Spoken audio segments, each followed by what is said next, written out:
बिस्मिल्लाहिर्रहमानिर्रहीम, अस्सलाम वालेकुम। इस वीडियो में हम तीन इशूज़ पर बात करेंगे। एक तो इस इशू पर बात करेंगे कि मियां मोहम्मद नवाज शरीफ साहब क्या डबल गेम कर रहे हैं, और अगर वो डबल गेम कर रहे हैं तो किसके साथ कर रहे हैं, मौलाना फजल रहमान साहब के साथ या अपने भाई शहबाज शरीफ साहब के साथ।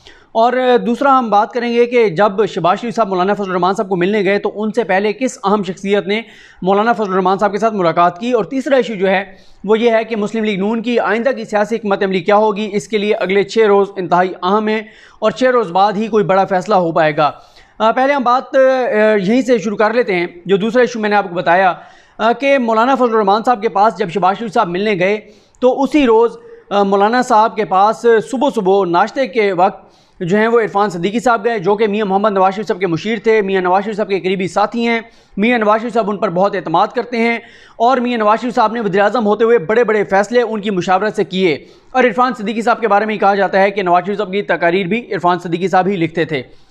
लेकिन उनकी खैर दोस्ती मियां नवाज शरीफ साहब के साथ बहुत ज़्यादा थी और है। उस दिन इरफान सिद्दीकी साहब का वहाँ पर जाना ये बहुत से सवालात उठाता था। बहुत हैरानगी हुई जब ये खबर पहुँची मीडिया तक, बहुत ज़्यादा सवालात उठे। लेकिन इसके हवाले से भी हमारे दोस्त तारिक अजीज़ साहब ने रोज़नामा दुनिया में जो बहुत अच्छे रिपोर्टर हैं उन्होंने अंदरूनी कहानी बताई है कि इरफान सिद्दीकी साहब मियां मोहम्मद नवाज शरीफ साहब का खुसूसी पैगाम लेकर और मौलाना फजल रहमान के पास गए थे। अब सवाल ये है कि जब एक तरफ तो नवाज शरीफ साहब शहबाज शरीफ साहब को भेज रहे थे कि आप जाएं मौलाना को मनाएं, उनके साथ बात करें, और उनके साथ अपना एक भारी भरकम जो है वो वफद भेजा जा रहा था। दूसरी तरफ उसी रोज़ सुबह इरफान सिद्दीकी साहब को भेज दिया पैगाम देकर, और बताया यह गया कि इरफान सिद्दीकी साहब मौलाना साहब को ठंडा करने गए थे, माहौल बनाने गए थे। लेकिन दोबारा यही कहूँगा कि इरफान सिद्दीकी साहब को उस वफद के साथ भेजा जा सकता था। लेकिन ये अब JUIF के जो ज़राए हैं वो कुछ और बता रहे हैं। JUIF के ज़राए ये बताते हैं कि मौलाना फजल रहमान साहब को जो नवाज शरीफ साहब ने इरफान सिद्दीकी साहब के ज़रिए पैगाम भिजवाया, वो पैगाम ये था कि शहबाज शरीफ साहब आपके पास आ रहे हैं, आप शहबाज शरीफ की बातें सुने, सुनी अनसुनी कर दें, फैसले मैंने करने हैं, मामलात पार्टी के सारे मैं देख रहा हूँ। शहबाज शरीफ को भेज जरूर रहा हूँ लेकिन उसकी कोई बात फाइनल नहीं होगी, फाइनल वही बात होगी जो मैं आपके साथ कमिटमेंट करूँगा। अब यहाँ पर दो ही ऑप्शंस हो सकते हैं, दो ही इसके जो हैं वो पहलू हो सकते हैं। एक तो पहलू ये हो सकता है कि नवाज शरीफ साहब ने मौलाना साहब को का एतमाद हासिल करने के लिए और मौलाना साहब को एक मरतबा फिर जो वो इस्तेमाल करने की शायद कोशिश करें, क्योंकि नवाज शरीफ साहब को हुकूमत अगर लाने की कोशिश करेगी तो नवाज शरीफ साहब को भी कोई अपना कोई क्राउड चाहिए। और इस वक्त जितने लोग मौलाना फजल रहमान साहब के पास हैं उससे ज़्यादा किसी अपोजिशन पार्टी के पास नहीं है। ना पीपल्स पार्टी लोग निकाल सकती है, ना नून लीग लोग निकाल सकती है, मौलाना साहब लोग निकाल सकते हैं। तो शायद नवाज शरीफ साहब ने उनका एतमाद हासिल करने के लिए ये सोचा हो कि मैं मौलाना साहब के करीब हो जाऊँ क्योंकि इस वक्त मुझे मौलाना साहब की ज़रूरत है। या ये हो सकता है कि उन्होंने मौलाना को सिर्फ जो है वो इस्तेमाल कर रहे हों और शहबाज शरीफ को कहा हो कि जब मैं मौलाना के पास पहले इरफान सिद्दीकी साहब को भेजूँगा तो इससे उनका मेरे ऊपर एतमाद बढ़ जाएगा कि मियाँ साहब वाकई इस बार हमारे साथ बहुत जो है वो सिंसियरिटी के साथ हमारे साथ हैं। इससे पहले मौलाना साहब के साथ कई बार हाथ हो चुका है। अगर आपको याद हो जब सदारती इलेक्शन में भी जो है वो दोनों पार्टीज़ ने क्या किया, उधर से पीपल्स पार्टी ने अलग सदर का उम्मीदवार खड़ा कर दिया एजाज हसन साहब को। खैर नून लीग ने मौलाना फजल रहमान साहब को खड़ा किया था और मौलाना साहब हार गए थे। उसके बाद फिर चलें उन चीज़ों को आप छोड़ दें, आप सिर्फ इस पे आ जाएँ जो अभी मौलाना साहब ने आज़ादी मार्च किया। आज़ादी मार्च के मौके पर यह कहा गया कैप्टन सफदर साहब की जानिब से कि मियां नवाज शरीफ साहब ने कहा है कि जिसको पाकिस्तान से मोहब्बत है वो मौलाना का साथ दे। लेकिन हमने देखा कि नून लीग ने बिल्कुल मौलाना का साथ नहीं दिया। जब मौलाना इस्लामाबाद पहुंच गए तो यहाँ उनके कंटेनर पर आकर नून लीग ने ज़रूर सियासत की और उस क्राउड क्योंकि मौजूद था तो वहाँ पर आके तकरीर की। दूसरी तरफ हमने ये भी देखा कि जब आर्मी चीफ की एक्सटेंशन की कानून साजी थी उस वक्त भी नवाज शरीफ साहब का एक लेटर आया था और कहा गया था कि इस कानून साजी को आज नहीं होना चाहिए, इस तारीख को नहीं होना चाहिए, इस तारीख को होना चाहिए, ये प्रोसेस मुकम्मल होने चाहिए। लेकिन उस लेटर को भी जो है वो साइड पे कर दिया गया और जो हुकूमत चाहती थी, जैसे चाहती थी उसी तरह से वो कानून साजी कर दी गई थी। अब ये समझना बड़ा मुश्किल है। ये आने वाला वक्त बताएगा कि नवाज शरीफ साहब वाकई फ़ैसला कर चुके हैं कि उन्होंने मौलाना के साथ चलना है और अपने भाई को साइलेंट करना है और भाई को माइनस करना है, या वो मौलाना को सिर्फ इस्तेमाल करना चाहते हैं और भाई को बताकर क्योंकि नवाज शरीफ साहब और शहबाज शरीफ साहब का ये बहुत अरसे से ये साल से ये मिजाज है कि ये गुड कॉप बैड कॉप खेलते हैं। एक भाई एंटी एस्टेब्लिशमेंट होता है, दूसरा भाई एस्टेब्लिशमेंट के कदमों में बैठता है, एक वोट को इज्जत देने की बात करता है, दूसरा जाके और उन कुव्वतों को कहता है जिन कुव्वतों की मदद से हमेशा नून लीग इक़्तिदार में आती है कि हम तो आपके खादे में, हम आपके नौकर हैं। तो ये अब समझ नहीं आ रही कि ये क्या है, लेकिन आने वाला वक्त ये बता देगा, क्योंकि इसमें कोई शक नहीं है कि इस वक्त शरीफ ख़ानदान के दरमियान जो इख्तिलाफ़ात थे वो शदीद से शदीद तर हो गए हैं। और उसकी वजह यह है कि मरीम सफदर साहबा चाहती हैं कि पार्टी के ऊपर कंट्रोल उनका हो, और यहाँ तक कि वो तो चाहते हैं कि अपोजिशन लीडर भी कौमी असम्बली के अंदर जो है वो शाहिद खान अब्बासी साहब हों। और यही वजह है कि मौलाना फजल रहमान साहब अब ये कहते हुए नज़र आ रहे हैं कि शहबाज शरीफ पे हमें एतमाद नहीं है, अपोजिशन लीडर जो है वो तब्दील किया जाए। शायद ये भी हो सकता है कि मरीम साहिबा ने ही फजल रहमान साहब को कहा कि आप ये मुतालबा रखें। ये भी हो सकता है कि जब शहबाज शरीफ साहब गए हों तो उनसे पहले नवाज शरीफ साहब ने इरफान सिद्दीकी साहब के जरिए जो पैगाम भिजवाए हो, और उसमें नवाज शरीफ साहब ने मौलाना को ये भी कहा हो कि जब शहबाज शरीफ आपके पास आए तो आपने ये चीज़ें उनके सामने रखनी है।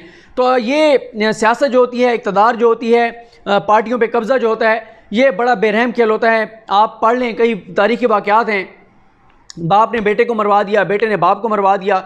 इस हद तक तो ज़ाहिर है नवाज शरीफ साहब कभी नहीं जाएंगे, ये मैं नहीं कह रहा हरगिज़, लेकिन सियासत के लिए कुछ भी हो सकता है। नवाज शरीफ साहब ये खेल खेल सकते हैं कि भाई को साइडलाइन करके और ख़ुद और अपनी बेटी को आगे कर दें, क्योंकि ये भी आपने खबर देखी होगी कि नवाज शरीफ साहब ने मरीम साहिबा को ये टास्क दिया है कि आप मौलाना के साथ राब्ते में रहें और आप मौलाना साहब को मनाएं और मौलाना साहब की जो भी शिकायत हैं, तहफ़्फ़ुज़ात हैं, वो दूर किए जाएँ।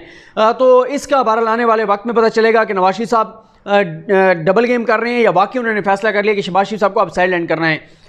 दूसरा जो मामला है वो है नून लीग की आइंदे की हिकमत अमली का, कि सियासी हिकमत अमली क्या होगी। इसका इन्हिसार है 1 सितंबर पर। 1 सितंबर को जब इस्लामाबाद हाई कोर्ट में नवाज शरीफ साहब के केसेस की समाअत होगी तो वहाँ पर देखते हैं कि क्या माहौल बनता है, क्या नून लीग की जो इस्तदा होगी वो मंजूर की जाती है, नून लीग की हिकमत अमली कामयाब रहती है, या इस्लामाबाद हाई कोर्ट के जस्टिस मोहसिन अख्तर कियानी साहब और जस्टिस आमिर फारूक साहब ये हुक्म देते हैं कि नवाज शरीफ इस्लामाबाद हाई कोर्ट की हद तक एब्सकॉन्डर हो चुके हैं, उनको एक और मौका दिया जाता है कि वो वापस आ जाएं और सरेंडर करें। अगर अदालत का फैसला आता है तो ज़ाहिर है नून लीग इसको चैलेंज करेगी। अगर इस्लामाबाद हाई कोर्ट से ये सदा उनकी कबूल नहीं होती कि नवाज शरीफ वापस ना आएँ तो फिर ये मामला सुप्रीम कोर्ट में जाएगा। देखते हैं सुप्रीम कोर्ट इस हवाले से क्या फ़ैसला करती है। तो ये सारे जो नून लीग की आइंदा की हिकमत अमली है उसका इन्हिसार सिर्फ़ और सिर्फ 1 सितंबर को ये जो केसेस हैं 1 दिन चलते हैं, 2 दिन चलते हैं, 4 दिन चलते हैं, उसके ऊपर मुनहसर है कि नून लीग की आइंदा की सियासत क्या होगी। अगर नवाज शरीफ साहब को अदालत वापस आने का हुक्म नहीं देती तो फिर नवाज शरीफ साहब वापस नहीं आएंगे। नवाज शरीफ साहब ज़्यादा चांसेस यही हैं कि नवाज शरीफ साहब लंदन में ही बैठेंगे और मरीम साहिबा भी खामोश रहेंगी, और वो जो पुराने मामला तय हुए हैं वो जो मुआहदा था उस मुआहदे पर नवाज शरीफ साहब अमल करेंगे। आखिरी इशू जिसमें मैं बात करना चाहता हूँ वो ये है कि आज भी मैंने देखा, बल्कि आज तक मैंने देखा कि मीडिया अभी भी हुकूमत के लोगों के शॉर्ट्स चला रहे हैं कि एक हुकूमती बंदा ये कहता था, दूसरा हुकूमती बंदा ये कहता था, एक कहता था नवाज शरीफ साहब वाकई बीमार हैं, दूसरा ये कहता था। लेकिन आज तक पिछले 5 दिन से जब से ये इशू दोबारा टेकअप हुआ है कोई चैनल भी नून लीग के लोगों के वो बयानात नहीं चला रहा जिसमें नून लीग वाले ये कह रहे थे कि मियाँ साहब बहुत शदीद बीमार हैं, हालत बहुत बिगड़ गई है, किसी वक्त भी बुरी खबर आ सकती है, प्लेटलेट्स बहुत गिर गए हैं, मियाँ साहब के बारे में के हवाले से बस दुआ करें, दुआओं के अलावा कोई चीज़ बाकी नहीं रही, तमाम उम्मीदें ख़त्म हो चुकी हैं। और आखिरी उम्मीद यही है कि अगर 24 से 48 घंटों के अंदर अंदर उनको लंदन के किसी बड़े अस्पताल में दाखिल करा दिया जाए, एक छत तले तमाम उनकी छोटी बड़ी बीमारियों का इलाज हो तो शायद उनकी ज़िंदगी बचाई जा सकती है, वरना मियाँ साहब को आप बचाना नामुमकिन हो चुका है।